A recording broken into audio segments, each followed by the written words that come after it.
আসসালামু আলাইকুম প্রিয় এইচএসসি 24 পরীক্ষার্থীরা। তো আজকে তোমাদের বাংলা দ্বিতীয় পত্র বিষয় পরীক্ষা অনুষ্ঠিত হয়েছে। তো এই ভিডিওর মাধ্যমে কুমিল্লা বোর্ডের বাংলা দ্বিতীয় পত্রের প্রশ্নের সমাধান দিব। তোমরা এখানে দেখতে পাচ্ছ।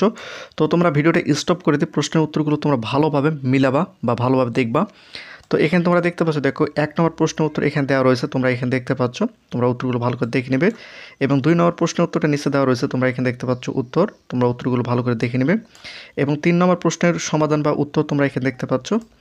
এবং 4 নম্বর প্রশ্নের উত্তরটা তোমরা এখানে দেখতে পাচ্ছ। তো তোমরা কী করবা, যখন ভিডিওটা দেখবা ভিডিওটা স্টপ করে দিবা, দেওয়ার পর তোমরা অবশ্যই ভালো করে প্রশ্নের উত্তরগুলো তোমরা মিলিয়ে নেবে। তো এটা হচ্ছে কুমিল্লা বোর্ডের। তো এখানে 5 নম্বর প্রশ্নের উত্তরটা দেওয়া রয়েছে, তোমরা এখানে দেখতে পাচ্ছ। তোমরা উত্তরগুলো ভালো করে দেখে নেবে। এবং 6 নম্বর প্রশ্নের উত্তরটা এখানে দেওয়া রয়েছে, তোমরা এখানে দেখতে পাচ্ছ। তোমরা উত্তরগুলো ভালো করে দেখে নেবে। এবং 6 নম্বর খ নম্বর প্রশ্নের উত্তরটা নিচে দেওয়া রয়েছে, তোমরা এখানে দেখতে পাচ্ছ। উত্তরগুলো ভালো করে দেখে নেবে। এবং 7 নম্বর প্রশ্নের উত্তরটা এখানে দেওয়া রয়েছে, তোমরা এখানে দেখতে পাচ্ছ। তোমরা উত্তরগুলো ভালো করে দেখে নেবে। তো তোমরা যখন উত্তরগুলো দেখবে অবশ্যই ভিডিওটা স্টপ করে দিয়ে প্রত্যেকটা প্রশ্নের উত্তরগুলো তোমরা ভালো করে দেখে নেবে।